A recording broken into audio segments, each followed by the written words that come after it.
తిరుమలలో అర్ధరాత్రి శ్రీవారి వైకుంఠ ద్వారాలు తెరుచుకున్నాయి. ధనుర్మాసం కావడంతో ముందుగా తిరుప్పావై ప్రవచనాలు వినిపించడంతో పాటు శ్రీవారికి ఇతర కైంకర్యాలు పూర్తి చేశారు. తొలుత ప్రముఖులకు, అనంతరం సామాన్యులకు దర్శన భాగ్యం కల్పించేలా టీటీడీ ప్రత్యేక ఏర్పాట్లు చేసింది. ఈ సందర్భంగా తిరుమలకు భక్తులు పోటెత్తారు. జనవరి 1న అర్ధరాత్రి 12 గంటల వరకు వైకుంఠ ద్వారాలు తెరిచి ఉంచనున్నారు.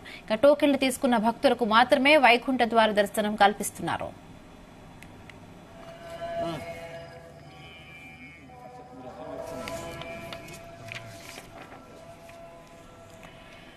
మరొకవైపు 23న వైకుంఠ ఏకాదశిని పురస్కరించుకుని 22న సర్వదర్శనం టోకెన్లు నిలిపివేస్తున్నట్లుగా టీటీడీ ముందుగానే ప్రకటించింది.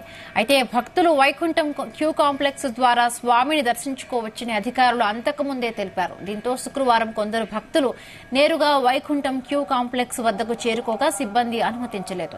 అప్పటికే వైకుంఠం క్యూ కాంప్లెక్స్ నారాయణగిరి షెడ్లు నిండిపోయాయి. దీంతో దర్శనానికి అనుమతించబోమని అధికారులు తెలిపారు.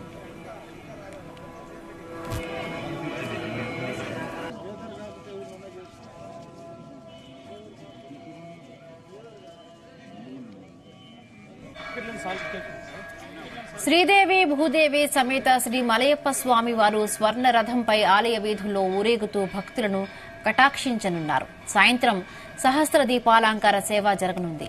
రాత్రి రంగనాయకుల మండపంలో అధ్యయనోత్సవ కార్యక్రమాలు చేపడతారు. ఈ నెల 24న వైకుంఠ ద్వాదశి పర్వదినాన స్వామి పుష్కరిణి తీర్థముక్కోటి తిరుమలలో జరగనుంది.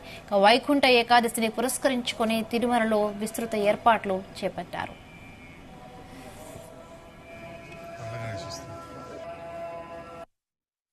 సంవత్సరం వైకుంఠ ఏకాదశి పర్వదినంలో వైకుంఠ ద్వార దర్శనం మొదటి రోజు స్వామివారి కైంకర్యాలన్నీ ముగిసిన తర్వాత తిరుప్పావై అర్చన తోమాల 2 గంటలు అయిన తర్వాత ఎగ్జాక్ట్గా 1 గంట 30 నిమిషాలప్పుడు అంటే 1:30 ఈరోజు అర్లీ మార్నింగ్ విఐపి దర్శనం మొదలు పెట్టడం జరిగింది. విఐపి టోకన్స్ కరెక్ట్గా 4008 ఇవ్వటం జరిగింది. 4008 విఐపి టోకన్స్లో 3850 వరకు మాత్రమే కొనుగోలు చేశారు. మిగతా 150 టికెట్లు కొనుగోలు చేయలేదు. ఈ విఐపి స్లాట్ 1:30కు 1:45 మొదలైంది. 1:45 మొదలై 5:15కు క్లోజ్ అయింది.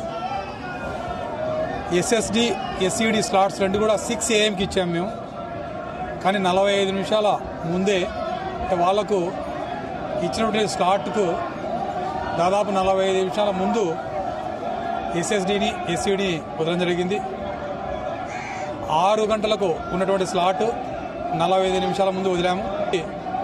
ప్రతి స్లాట్ కూడా 1.5 అవర్ ముందు తీసుకొని వైకుంఠంలో కూర్చోబెట్టుకొని వాళ్ళకు భక్తులకు మంచి దర్శనం చేయించి వైకుంఠ ద్వార దర్శనం పంపించే విధంగా అన్ని ఏర్పాట్లు చేస్తున్నాం.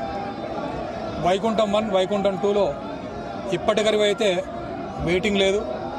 వెయిటింగ్ లేకపోయినా భక్తులకందరికీ కూడా కాఫీ, టీ, పాలు అన్నీ అందించడం జరిగింది. ఇప్పటి నుంచి కూడా ఒకవేళ ఏదైనా వెయిటింగ్ వస్తే ఆ వెయిటింగ్ 1-2 గంటల కంటే ఎక్కువ లేకుండా మెయింటైన్ చేస్తూ భక్తులందరికీ కూడా ఆహార పదార్థాలు, కాఫీ, టీ అన్నీ అందిస్తూ వాళ్ళకి ఏ ఇబ్బంది లేకుండా